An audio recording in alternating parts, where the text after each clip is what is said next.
দর্শক, ঢাকা বিশ্ববিদ্যালয়ের deputy registrar যিনি রয়েছেন তিনি শেখ হাসিনার আজকে যে রায় হলো সেই রায়কে কেন্দ্র করে যখন তিনি ফেসবুকে পোস্ট করেছেন এবং সেই পোস্টকে কেন্দ্র করে ঢাকা বিশ্ববিদ্যালয়ের মধ্যে আমরা দেখতে পাচ্ছি এখানে কিন্তু শিক্ষার্থীরা রয়েছেন এবং তিনি যেখানে তাকে কিন্তু পুলিশের হেফাজতে ইতিমধ্যে নিয়ে আসা হয়েছে এবং তিনি কিন্তু তাকে এই শাহবাগ থানায় সেখানে যারা পুলিশ প্রশাসনের দায়িত্বে রয়েছেন তাদের কাছেই কিন্তু হস্তান্তর করা হয়েছে এবং এখানে শিক্ষার্থীরা যারা রয়েছেন তারা কিন্তু এই বিষয়টি নিয়ে বেশ উদ্বিগ্ন এবং তারা এই ঢাকা বিশ্ববিদ্যালয়ের শিক্ষার্থী যারা রয়েছেন যেহেতু শেখ হাসিনার আজকে রায় হয়েছে এবং তার যে সাজা হয়েছে মৃত্যুদণ্ড এবং সেই প্রেক্ষিতে আজকে দিনভর কিন্তু বেশ ধানমন্ডি ৩২কে কেন্দ্র করেও বেশ বিভিন্ন ধাওয়া পাল্টা দেওয়ার মতো ঘটনা ঘটেছে এবং ঠিক এই পর্যায়ে এসে ঢাকা বিশ্ববিদ্যালয়ের ডেপুটি রেজিস্ট্রার যিনি আছেন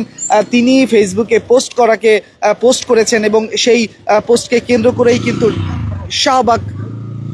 শাহবাগ থানার মধ্যে শিক্ষার্থীরা কিন্তু এসেছেন এবং তার সর্বোচ্চ বিচার দাবি করে কিন্তু তারা এখানে স্লোগানও দিয়েছেন।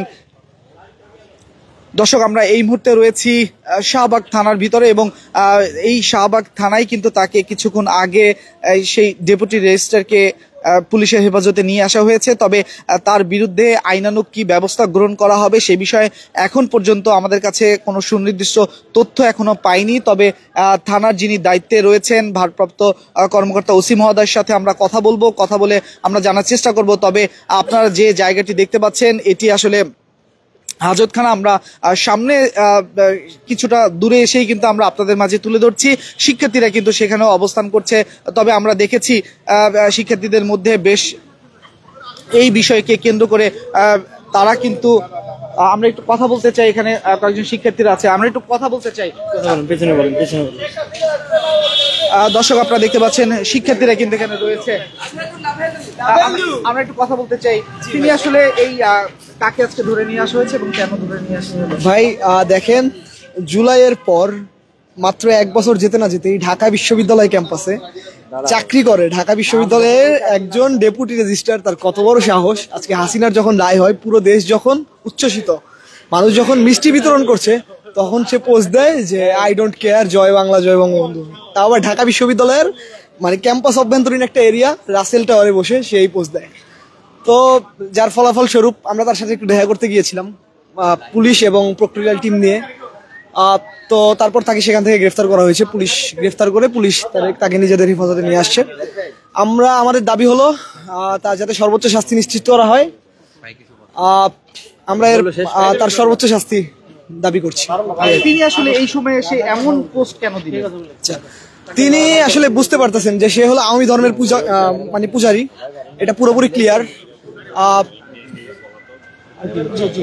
তিনি আওয়ামী ধর্মের পূজারী ভাই। তার দাবিটা বলো কি? তার দাবি শেখ হাসিনা আসবে। ও আচ্ছা, সে ইভেন ভাই আমরা যখন সেখানে গিয়েছি, পুলিশ যখন সেখানে গিয়েছে, তখন সে ভিডিও করে পোস্ট করতেছে যে শেখ হাসিনা আসবে আবার ক্ষমতায় যাবে, সামথিং লাইক দ্যাট ভাই।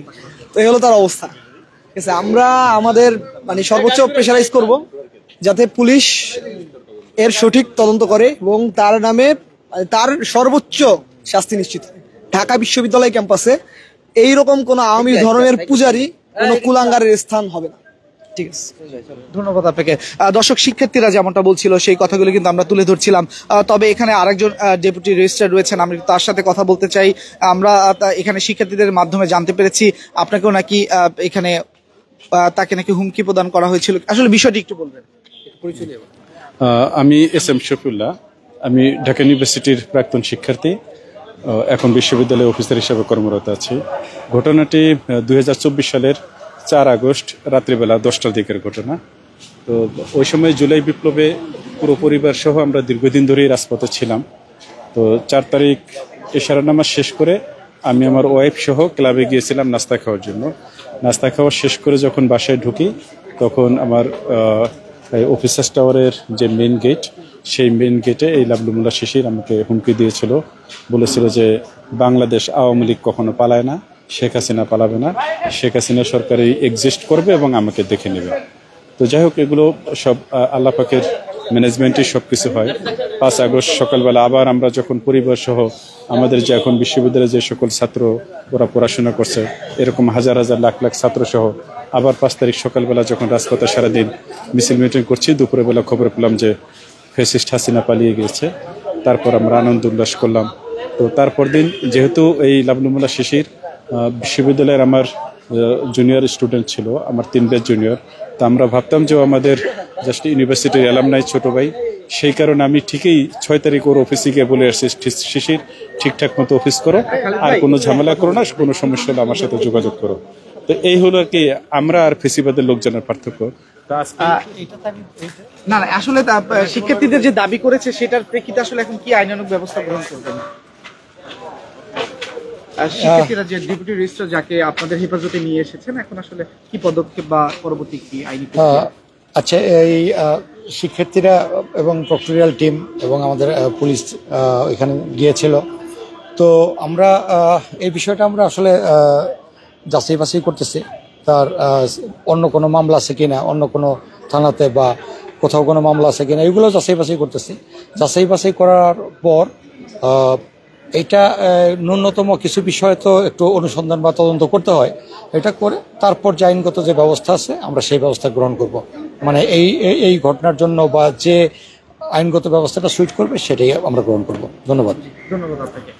দর্শক, আপনারা শুনছিলেন ঠিক এই মুহূর্তে শাহবাগ থানার যিনি ভারপ্রাপ্ত কর্মকর্তা রয়েছেন তিনি যেমনটা জানিয়েছেন যে এই বিষয়টি আসলে তারা তদন্ত করবেন এবং তার এর আগে কোনো মামলা বা কোনো ধরনের অভিযোগ তার বিরুদ্ধে রয়েছে কিনা সেই বিষয়গুলোকে খতিয়ে দেখবেন এবং পরবর্তীতে তিনি যদি আসলে এই বিষয়গুলোর সাথে তিনি জড়িত হন বা তার যদি তথ্য প্রমাণ এবং অনুসন্ধানে যদি সেটি মিলে তখন কিন্তু তারা আইনানুগ ব্যবস্থা গ্রহণ করবেন, এই বিষয়টি কিন্তু জানিয়েছেন। তো দর্শক, এই ছিল আসলে শাহবাগ থানা থেকে ঢাকা বিশ্ববিদ্যালয়ের ডেপুটি রেজিস্ট্রারের যে পোস্ট করেছেন ফেসবুকে, সেই পোস্টকে কেন্দ্র করে যে বিষয়টি শাহবাগ থানায় শিক্ষার্থীরা তাকে এই জায়গাটিতে নিয়ে এসেছেন এবং পুলিশের কাছে হস্তান্তর করেছেন, সেই বিষয়ে সর্বশেষ তথ্য সঙ্গে ছিলাম আমি মোহাম্মদ রায়হান হোসেন।